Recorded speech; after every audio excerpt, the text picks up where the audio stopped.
చచ్చిపోయేదాన్ని అయితే నేను ఇండిపెండెంట్గా నిలబడకపోతుండే.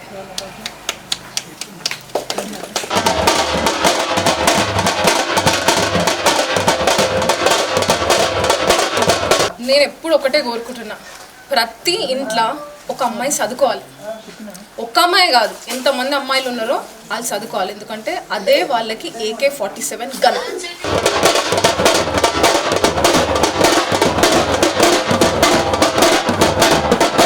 రాసి పెట్టుంటే పంచభూతాలు కూడా మనకు సాధిస్తాయి.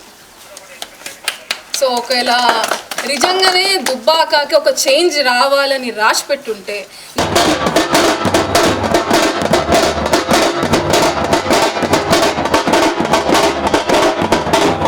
నేను ప్రభుత్వంకి ఏలెత్తి నేను చూపెట్టాను.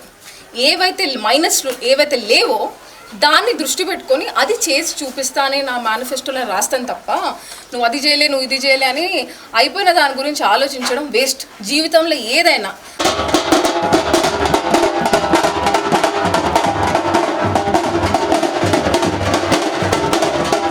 ఎందుకంటే ఇది ఒక పార్టీ తరఫున నేను వస్తలేను. ఇండిపెండెంట్గా గ్రౌండ్ వర్క్ నేనంతలో నేను ఊరికి వచ్చి మెల్లమెల్ల గ్రౌండ్ వర్క్ చేస్తుంటే ఒక్కొక్కరు అటాచ్ అయికుంటూ వస్తున్నారు. నాకు అదే నమ్మకం ఏంటంటే ఒక మంచి పని అయ్యేటప్పుడు స్టార్టింగ్లో ఎవ్వరు రారు. ఎట్లెట్లా అభివృద్ధి చెందుతుందో ఒక్కొక్కరు చేతులు పట్టుకొని